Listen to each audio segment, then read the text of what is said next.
शरणः कुरु प्रजाभ्यो अभयं नः पशुभ्यः। शरणः कुरु प्रजाभ्यो अभयं नः पशुभ्यः। ओम शांति शांति शांति।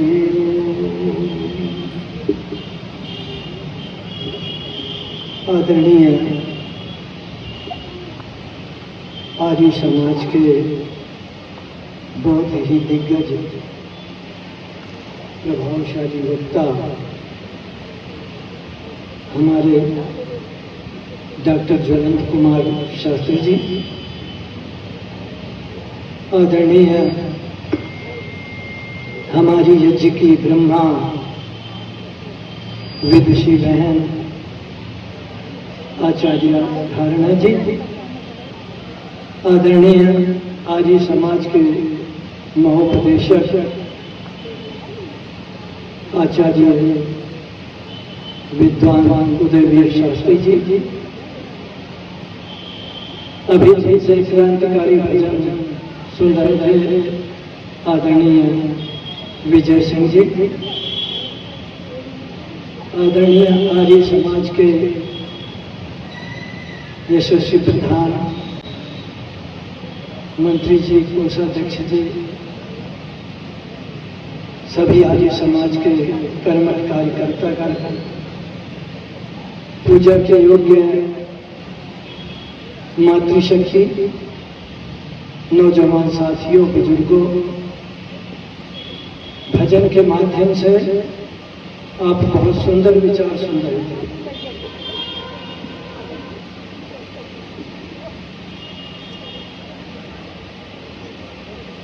वेदों की परंपरा पर बातें अभी चल रही थी कि ये देश की स्थिति कैसे बन गई। महमूद गजनवी के एक विशेष थे लेखक जिनका नाम था अल-बरूनी, उन्होंने अपने दस्तावेजों के अंदर लिखा कि मुझे बहुत बड़ा आश्चर्य है कि जिस देश के अंदर वेदों का ज्ञान, शास्त्रों का, जहां पर महाभारत गीता का संदेश दिया गया है, उस देश के लोग मुट्ठी भर लोगों से प्रताड़ित कैसे हो। उन्होंने बड़ा दुख प्रकट किया। हम अपनी पुरातन संस्कृति को वाकई में भूल गए। फिर से हमें समझना पड़ेगा। जिन परिवारों में महापुरुष विद्वान लोग आते हैं, उन परिवारों का जीवन आदर्श बनता है। मूल्यों को हम समझते हैं और उस रास्ते पर चल करके हम अपने जीवन को सफल बनाते हैं। ये शाहजहांपुर की धरती अपने आप में ऐतिहासिक है। राम प्रसाद बिस्मिल और अशफाक उल्लाह, इनका क्रांतिकारी बलिदान बेजोड़ था और हम आर्यों के लिए तो एक प्रकार से ये तीर्थ है।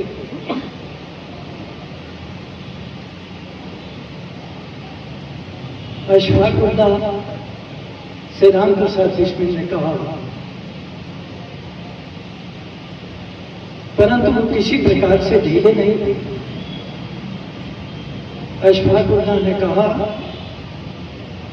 गो की 100 बार इन्हें रोज अगर मरते देखा, बुज़दिलों को ही हमने मौत से डरते देखा। वीर को हमने कभी मौत से न डरते देखा, तख्ते मौत पर भी खेल ही करते देखा। बुज़दिलों को हमने ही मौत से डरते थे। ये लोग वाकई में बहुत बड़े योद्धा थे। उनके बलिदान का प्रभाव यहाँ पर है। अभी विजय सिंह गीत बोल रहे थे तो मैं देख रहा था कि पीछे से नौजवान खड़े हो गए जोश में और खड़े होकर के नारा लगाने लगे। तो ये धरती अपने आप में बड़ी अनूठी थी। यजुर्वेद के अंदर प्रथम अध्याय में हमारे लिए बड़ी क्रांतिकारी बात कही गई है। वेद का संदेश परमात्मा का संदेश है। वेद कहता है मनुष्य द्वाभ्याम प्रयोजनाभ्याम प्रवर्तितव्यम्। मनुष्य को चाहिए कि मनुष्य के दो ही प्रयोजन हैं और उन प्रयोजनों को सार्थक और सफल बनाने में लग जाना चाहिए। वो क्या है प्रयोजन? तो वो कहते हैं चक्रवर्ती साम्राज्य आरोग्याभ्याम प्रवर्तितव्यम्। चक्रवर्ती साम्राज्य की स्थापना, आरोग्याभ्याम स्वस्थ अपने को बनाना, श्री राज्य प्राप्त करना, ऐश्वर्य आदि राज्य की प्राप्ति के लिए दिन रात हमें प्रयास करना चाहिए। ये संदेश वेदों का संदेश है हम सब के लिए। द्वाभ्याम और दूसरा प्रयोजन क्या है? सर्वे विद्या सम्यक पठित। सारी विद्याओं को अच्छी प्रकार से पढ़ करके प्रचार करणम तो उनका प्रचार और प्रसार करना चाहिए जिससे विश्व का समाज का कल्याण हो सके। ये प्रयोजन बताया। आदरणीय हमारे वज्रवीर शास्त्री जी प्रातःकाल की पावन वेदा में उन्होंने बहुत बढ़िया बात कही थी। चाणक्य ने कहा सर्वे धर्मा राज्य धर्मणि पर्यवसन्ति। सभी धर्मों की पूर्ति राजधर्म से होती है। जिसको राज्य का आश्रय नहीं मिलता उसके विचार मुरझा जाते हैं, कभी सफल नहीं हो पाते। राज्य का आश्रय मिलना बहुत जरूरी है। कई एक बड़े क्रांतिकारी कदम उठाए गए, काम हुए, राज्य हाथ में था। जो व्यक्ति सत्ता में शक्ति होती है और जो व्यक्ति सत्ता से उपेक्षित हो जाता है उसकी शक्ति चली जाती है। एक चीज और है, एक सत्ता की शक्ति होती है और एक शक्ति होती है लोक शक्ति। लोक शक्ति कहते हैं प्रजा की शक्ति। कई बार जब राजा अन्यायी और आतताई हो जाता है, जैसे कंस, योगी राज श्री कृष्ण जी ने राजशक्ति के खिलाफ प्रजा को जागृत किया। कंस के अन्याय और अत्याचार के खिलाफ प्रजा को जागृत किया और जब लोक शक्ति जग जाती है तो राज शक्ति दूसरी हो जाती है। आपने देखा मिस्र आदि के बादशाह कैसे भगे, सब छोड़ छाड़ करके भगे। इन शक्तियों को जागृत करना बहुत जरूरी है। ये हमसे बहुत बड़ी चूक हो गई। एक कम्युनिस्ट नेता आर्य समाज के उपकार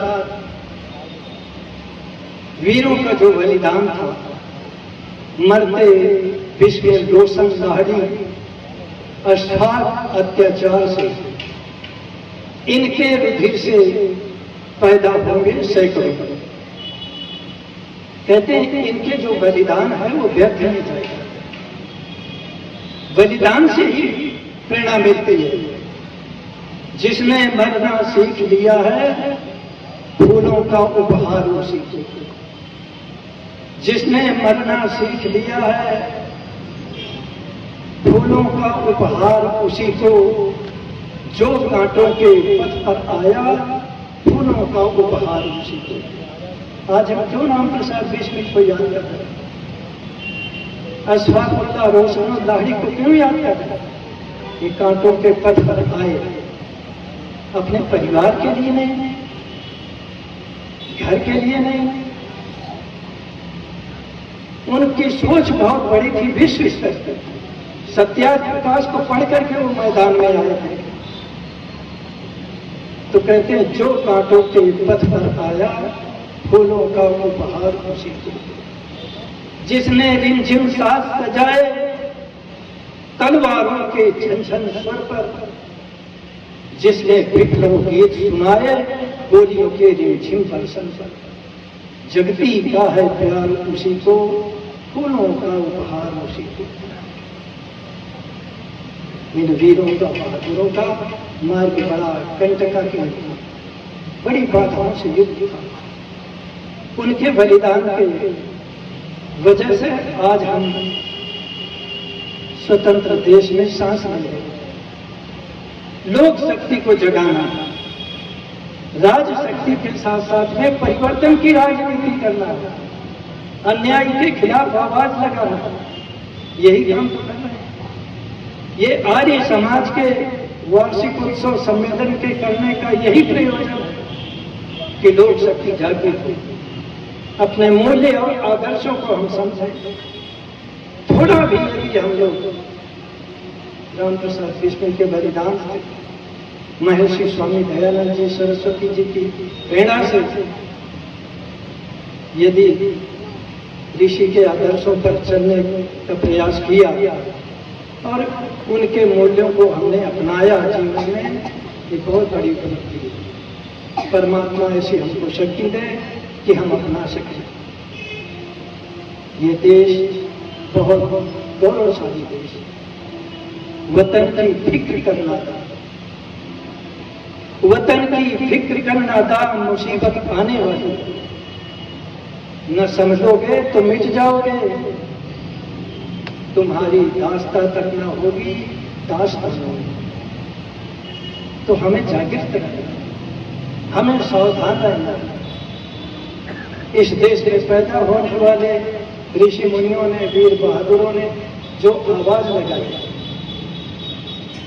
उसका प्रभाव सारी दुनिया पर पड़ा। तो हम वेदों के मार्ग पर चले, कहीं न कहीं भटकाव आया। इसीलिए तो वेदों का संदेश है भद्रम इच्छन्त ऋषि। कहते हैं सबका कल्याण करने वाले ऋषि, स्वर्वितस्तपो, जिन्होंने सुख की अनुभूति की है, पाए हैं, वही तो सुख दे सकते हैं। आप पेट्रोल पंप में पहुंच जाएं और कह दें कि 10 मीटर कपड़ा दे दो, तो वो कहेगा ये पागल है। यहां तो पेट्रोल मिलता है, पेट्रोल पंप में डीजल मिल जाता है, कपड़ा नहीं मिलेगा।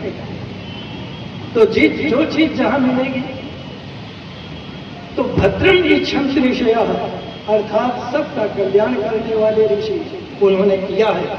इस देश के ऋषियों ने स्वर्वितस्तपः, स्वयं सुख की अनुभूति किया है और सुखी बना सकते हैं संसार को। तपः दीक्षाम उपनिषेधु अग्रे, जिन्होंने तप किया है और उस तप से और दीक्षा के माध्यम से जो दक्षता अर्थात योग्यता प्राप्त हुई है। राष्ट्रम ओजस जातम, कहते हैं कि उस राष्ट्र के अंदर एक रोग, एक शक्ति, एक ऊर्जा पैदा हो जाती है। उपनस सन्मंतो, उसके सामने बड़े बड़े शक्तिशाली देश झुकते हैं। ये गौरव भारत को प्राप्त रहा है। सारी दुनिया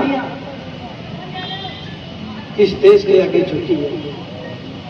ये संभव है, हम वेद के रास्ते पर हैं। वर्णाश्रम निज निज धर्म, निरत वेद पथ लोग, चलहि सदा पावै सुखै, नहीं भय शोक न रोग। ये भारत देश कैसा था? वर्णाश्रम निज निज धर्म, वर्णाश्रम का सभी पालन करते थे। लेकिन जो वर्ण से अलग हट जाता है उसको क्या कहते हैं? वर्ण संकर। गीता को पढ़ो, महाभारत पढ़ो, कहते हैं जब संतान वर्ण संकर हो जाती है घोर विनाश होता है। क्षत्रिय का क्या कर्तव्य है, ब्राह्मण का क्या कर्तव्य है, वैश्य का, क्या हम उसका पालन कर पा रहे हैं? सही दृष्टि से देखा जाए तो हम सब आज वर्ण संकर हो गए, विनाश के कगार पर खड़े हैं। तो ये कितना गौरवशाली देश था। महाकवि कालिदास जी ने इसका नक्शा खींचा। कैसा था ये आर्यावर्त? वो कहते हैं शैशवे अभ्यस्त विद्या। बचपन में सभी को समान विद्या के अध्ययन का अवसर प्राप्त होता था। गुरुकुल शिक्षा प्रणाली थी, चाहे राजा का संतान हो अथवा गरीब दरिद्री संतान हो, सबको तुल्य खान पान और हर प्रकार की सुविधाएं मिलती थी। शैशव अभ्यस्त विद्या, कोई भेदभाव पक्षपात नहीं होता था। एक लाइन खींच दी जाए और उस लाइन में खड़ा कर दिया जाता कि देखो 3 नंबर जब बोलेंगे तो सब दौड़ लगाना, जो आगे निकल जाएगा उसको पुरस्कृत किया जाएगा। उसमें ये नहीं होगा कि ये मुख्यमंत्री का बेटा है इसलिए पहले नंबर में ही भाग जाता है। ये जो समतामूलक समाज की बात है वो यही है कि शुरू से समान अवसर दिया जाए विकसित होने का। ये महर्षि स्वामी दयानंद जी का सपना। शैशवे अभ्यस्त विद्यानाम यौवने विषयिणाम, और जब जवान होते थे धर्म पूर्वक भोग ऐश्वर्य आदि को धर्म पूर्वक उपभोग करते थे। मुने वृद्धत्वे वार्धके, और जब तीसरी अवस्था आती थी वानप्रस्थ की, तो मुनियों की तरह अपना जीवन जीते थे, ऋषियों की तरह। मुनि क्या, तीसरी अवस्था आती है ब्रह्मचारी, गृहस्थ और वानप्रस्थ। शरीर में ताकत कम हो जाती है, घर के लोग सुनने को बात तैयार नहीं होते, तो उस समय मुंह ज्यादा चलता है। काम कुछ बस की बात नहीं ज्यादा रहती और मुंह ज्यादा चलेगा तो घर में क्लेश होगा, झगड़ा होगा। इसलिए वो कहते हैं मुनि वृद्धत्वे वार्धके, तीसरी अवस्था जब आए तो मुनियों का सचिव मौन ज्यादा रहो। वृद्धत्वे मुनि वार्धके, मौन ज्यादा रहने से मन के रहस्य खुलेंगे, और जो मन के रहस्य को खोल देगा वही तो मनीषी है, उसी का जीवन सफल होगा। ये सारा प्रोग्राम चलता था पहले। और चौथी अवस्था आती थी तो कहते हैं संन्यास जिसे कहते हैं, योगान्ते तनु त्यजे, योगे अंते तनु त्यजे। योग के द्वारा प्राणायाम के माध्यम से परमात्मा का ध्यान करते हुए इस शरीर से जीवात्मा को निकाल देते हैं। जब आदमी मरने लगता है तो हमारे सनातन परंपरा मैंने पूरे देश में देखा है और विदेश में भी देखा है। अभी मरा नहीं आदमी, मरने वाला, तो उसको क्या करते हैं, चारपाई से उतार देंगे नीचे और उसको कहेंगे कि इसको नीचे उतार दो। क्या होगा, कहेंगे वो आराम से शरीर को छोड़ दो। ये वानप्रस्थ दिखाया जाता है। जिस घर में हम पैदा हुए, जहां ऐश्वर्य को हमने भोगा जवानी में, वहां आसक्ति और अनुराग होना स्वाभाविक है। तो वो कहता है कि देखो हम घर में परिवार में मोह माया में पड़ के नहीं जा रहे, प्रभु तेरा भजन करते हुए चिंतन करते हुए हम इस दुनिया से जा रहे हैं, मरते समय भी चकमा दे रहे हैं। तो ये क्या बात है। और थोड़ा सा फूस उसके नीचे डाल देते हैं। वो फूस का यही है कि तपस्वी जीवन। राजा दशरथ को देखो, गुरु वशिष्ठ को बुलाया और बोले राम का राज्याभिषेक करो रामचंद्र का। अब मैं जंगल को जाना चाहता हूँ, भगवान की भक्ति करना चाहता हूँ।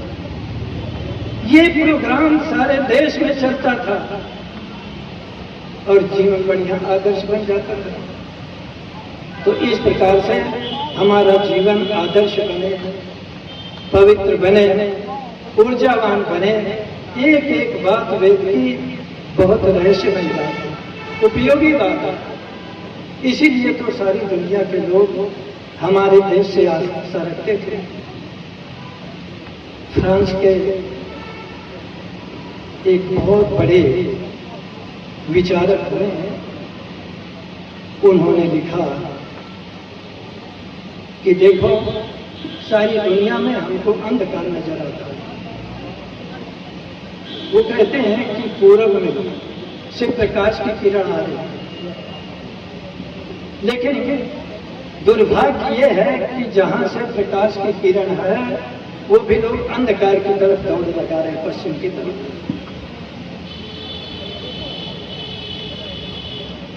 हमें वेदों के मार्ग को अपनाना है। ये सही मार्ग आर्य समाज के माध्यम से मिलेगा। विदुर महाराज ने लिखा, कंदुक सकृत पाते। आप गेंद लो, संस्कृत में गेंद को कंदुक बोलते हैं। कंदुक सकृत पाते न पतक आर्य पतना। कई बार चूक हो जाती है अच्छे से अच्छे व्यक्ति से। मर्यादा पुरुषोत्तम राम को देखो, असंभवम हेम मृगस्य जन्म। सोने के हिरण को पैदा होना असंभव है, नहीं हो सकता। तथापि रामो दुर्लभे मृगाया। फिर भी राम को लोभ सवार हो गया और सीता जी ने कहा, लाओ ये हिरण हमको चाहिए ही। प्राय समापन्न विपत्ति काले धियोपि विद्वान मलिना भवन्ति। बड़े बड़े विद्वान महापुरुषों की कई बार बुद्धि मलिन हो जाती। उन्होंने कहा ये हिरण पकड़ के लाओ सोने का। क्या करें, विवश हो गए और राम को जाना पड़ा और उसका परिणाम भी निकला। तो ये जो कहते हैं कंदुक सकृत पाते हैं, वो मौका हम चूक गए, लेकिन फिर से जागृत होने की जरूरत है। पतत आर्य पतना भी, तो इसी प्रकार जो श्रेष्ठ पुरुष हैं कहते हैं उनका भी पतन होता है। कहते हैं तथा पतित मूर्खस्तु। लेकिन मूर्ख आदमी का पतन कैसे होता है? मृत पिंड पतनम यथा। मिट्टी के ढेले को, गेंद को फेंकोगे एक बार तो वो सैकड़ों बार उछलेगा। ये आर्यों की प्रवृत्ति है। वो गिरे हैं तो गिर करके कई बार आदमी जब गिर जाता है तो जल्दी से उठता है और चारों तरफ देखता है किसी ने देख तो नहीं लिया। लेकिन जो मूर्ख आदमी गिरेगा तो मूर्ख जब गिरता है तो मृत पिंड पतनम यथा, जैसे मिट्टी का ढेला धरती में पटक दो वो उछल नहीं सकता, वो धराशायी हो जाता है। शराब पी करके आप खेल देखते हो कैसा खेल। इसलिए बुराइयों से बचाएं, यद भद्रम करना चाहिए। हे परमात्मा, बुराई के मार्ग से हम बचें और कल्याणकारी रास्ते पर चलते। बहुत तेजी के साथ जहां से मैं आया हूं, पंजाब की धरती से नशे बहुत तेजी से बढ़ रहे हैं। ये हमारे लिए बड़े घातक है। तो बुराइयों से हम किसी प्रकार से बचें। मैं सिर्फ दुनिया की धरती में लोगों को भरपेट भोजन नहीं मिलता था। एक नौजवान ने सपना देखा विश्व विजय का, सारी दुनिया को फतेह करना है हमको, और वो चल पड़ा। जब चल पड़ा तो इसके बाद में वो ईरान के रास्ते पर आ गया। अपने घोड़ों से आगे बढ़ रहा था, 3000 सैनिकों को लेकर के। और जब ईरान के रास्ते से आगे आया तो इसके बाद में वहां का राजा जो बादशाह था वो थका रहा था। उसने कहा ये कौन जा रहा है? लोगों ने बताया कि ये ईरान का बादशाह सिकंदर है, वो जा रहा है। कहां जा रहा है? बोले विश्व विजय को निकला। उस समय वो घमंड में चूर खाता रहा। उसने कहा इसको पकड़ो और इसका इलाज करिए। कहीं कहा था उसको। तो उसने 30,000 सेना को लेकर के 3,000 सेना से भिड़। जब इसके बाद में भिड़ा ईसस के मैदान में वो युद्ध, उसके सेनापति और बड़े बड़े सैनिक योद्धा सिपाही राव लश्कर के साथ अपनी पत्नियों को भी लेकर के उस मैदान में डट गए। थोड़ी देर के बाद ही वो जो भूखे थे, भूख में तड़पे न ज्यादा, इसलिए चमड़े की बेल्ट बांध रखी थी पेट में। 3,000 नौजवानों ने 30,000 लोगों को कैद कर दिया, गुलाम बना दिया और बादशाह स्वयं द्वारा गुलाम बना दिया। बादशाह खड़े खड़े बच्चों की तरह रो रहा था। तो मीडिया वालों ने कहा, कोई संदेश देना चाहते हो? उन्होंने कहा, मैं संदेश देना चाहता हूं कि हमारे देश का नौजवान कमर मटकाता है और नशे की प्यालियों में डूब जाने की वजह से हमारी विशाल सेना 3,000 नौजवानों का मुकाबला 30,000 नहीं कर पाई, ये हार गई। इसलिए बुराइयों से बचे। आर्य समाज ही एक ऐसा संगठन है जो अंधविश्वास, पाखंड और आडंबर के खिलाफ आवाज उठाता है। आर्य समाज ऐसा संगठन है जो राष्ट्र के प्रति सही संदेश देता है, धर्म का सही संदेश देता है। इस प्रकार से ये जागरण की बेला है, हम सबको जागृत होना पड़ेगा। जागरण कीजिए, जागरण कीजिए, कहीं नींद ना आ जाए इतिहास को। तो इतिहास तो तभी बनेगा जिस देश का नौजवान सावधान होगा, जागृत होगा। एक बहुत वीर योद्धा है परंतु सो जाए, सोते हुए व्यक्ति को एक बच्चा भी उसको मार सकता है। कमजोर आदमी है, वो जगा हुआ है, तो उसके सामने शेर भी आ जाए तो वो कम से कम टकराएगा। इसलिए जागरण की वेला है। आप सभी ने मुझे बहुत शांत होकर के सुना है। सायंकाल की इस पवित्र वेला में मैंने संदेश दिया, थोड़ा सा ऋषियों का संदेश, अपना कोई संदेश नहीं, कि वो जो हमसे कहीं त्रुटि हुई, कमजोरी हुई है, उन चीजों से हम अपेक्षा न करें। राज्य शक्ति और समाज की शक्ति। यूरोप के गोयत ने बहुत अच्छी बात कही है। उन्होंने कहा, एक विचार होता है, विचार और विश्वास पर जो कौन बारीक दृष्टि नहीं रखती वो ज्यादा दिन तक टिकती नहीं। नेताओं को देखा, एक पार्टी सत्ता में आ जाती है, वो एजेंडा लेकर के आते हैं और घोषणा करते हैं कि ये हमारे विचार हैं, ऐसा समाज बनाएंगे, लेकिन कुछ दिन के बाद में समाज को बेवकूफ बना देते हैं। तो विचारों से मनुष्य के दिमाग में विश्वास पैदा होता है। विश्वास को तोड़ देना यह सबसे बड़ा घातक है। इसलिए विचारों के अनुरूप अपने विश्वास को मजबूत करें। आर्य समाज का एक कर्तव्य है कि जो महर्षि स्वामी दयानंद जी सरस्वती हमको काम दे गए, पंडित राम प्रसाद बिस्मिल्लाह फातुल्लाह खान, न मालूम कितने अनगिनत वीर शहीदों ने इस देश के लिए अपनी शहादत दी है। उस सबके लिए हम सब तैयार रहें, अपनी सरकारों को तैयार करें, ऊर्जावान बनाएं और ये राष्ट्र फिर से पूरी मजबूती के साथ में खड़ा हो। देशे रक्षते शास्त्र चर्चा प्रवर्तते, शस्त्रेण देशे रक्षते। कहते हैं शस्त्र से देश की रक्षा होती है। शास्त्र चर्चा प्रवर्तते, और शास्त्र से विद्वानों को प्रेरणा मिलती है, सही रास्ता मिलता है, समाज को दिशा मिलती है। तो शस्त्र और शास्त्र दोनों बहुत जरूरी है। आप सभी ने मेरी बातों को बहुत शांत होकर के सुना। मैं बहुत अनुग्रहित हूँ और आर्य समाज के सभी कार्यकर्ताओं को मैं दिल से धन्यवाद करता हूँ। ये बहुत ही आदरणीय है, इनका सदैव आप सम्मान करो। इस प्रकार के आयोजन करना, शाहजहां तो कितना बड़ा है, कितना बड़ा बलिदान दिया है। ठीक है, यहाँ इतने थोड़े से लोग आप आ गए, क्या कर रहे होंगे लोग? सो ही तो रहे होंगे।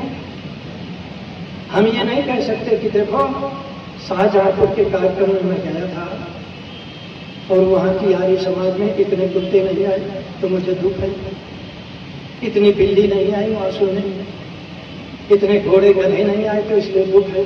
क्यों? क्योंकि सारी शास्त्र की चर्चा, सारी पुस्तक, साहित्य, विश्वविद्यालय, ये सब कुछ जो बने हैं किसके लिए बने हैं? मनुष्यों के वास्ते, ये पशुओं के वास्ते नहीं। इसलिए हम इतना जरूर कह सकते हैं कि सबको हमको आना चाहिए ऐसी जगह, और मनुष्य जीवन तभी सफल होगा जब हम शास्त्र की ज्ञान की चर्चा को सुनेंगे। आप बहुत सौभाग्यशाली हैं, आप बहुत धन्यवाद के पात्र हैं, आप सुनने आए। हर प्रकार से इनका सहयोग करो, सहयोग करेंगे तभी तो एक कार्यक्रम होगा। कितने विद्वान महापुरुष आए हैं, कहाँ कहाँ से आए हैं, कैसे कैसे बुलाए हैं, तो ये तभी संभव है। दान की प्रवृत्ति जब आपके अंदर होगी तभी तो आप देवता बनेंगे, और दान देने का जो भाव है आपका वो बिगड़ जाएगा, तो इसके बाद में फिर तो देवता संज्ञा नहीं रहेगी। रामधारी दिनकर ने लिखा है, दान प्रकृति का स्वयं धर्म है, व्यर्थ मनुज डरता है, एक दिवस तो हमें सभी को सब कुछ देना पड़ता है। किस पर करते कृपा वृक्ष यदि अपना फल देते हैं, गिरने से क्यों ना संभाल उसे क्यों न रोक लेते हैं। देते फल इसलिए बिना रेशों में कीट समाये, रहें गालियां स्वस्थ और नए नए फल लाए। समय आने पर पेड़ में फल लगते हैं, और यदि वो फल न गिरे पूरे के पूरे पेड़ में सड़न पैदा हो जाएगी, बदबू पैदा हो जाएगी, उसमें पत्ते टहनियां नहीं लग सकते, दोबारा फूल आने बंद हो जाएंगे। किस पर करते कृपा वृक्ष यदि अपना फल देते हैं, गिरने से क्यों न संभाल उसे रोक क्यों न लेते हैं। देती सरिता वारी उससे पुनः सुपूरित धन हो, बरसे मेघ भरे फिर सरिता नया उदित जीवन हो। दान प्रकृति का स्वयं धर्म है, व्यर्थ मनुज डरता है, एक दिवस तो हमें सभी को सब कुछ देना पड़ता है। दाने शत्रु जयते, कहते हैं जो मनुष्य दान देने की प्रवृत्ति रखता है वो अपने शत्रुओं पर विजय करता है। आप सभी ने मुझे बहुत शांत होकर के सुना, मैं बहुत बहुत अनुग्रहित हूँ। परमात्मा आप सभी का बहुत मंगल करे, कल्याण करे। इतना ही कह करके मैं अपनी वाणी को विराम देता हूँ। ओम शांति शांति। इन्होंने मुझे पेन दिया है कि इससे कुछ जरूर काम लिखो। पहले मैं बहुत लिखता था, अखबारों में आया करके मैंने देख, अब मैं दूसरी दिशा में लग गया तो थोड़े कम आते हैं। अब इन्होंने पेन दिया है और प्रेरित किया है कि फिर और जल्द। धन्यवाद, बहुत बहुत धन्यवाद।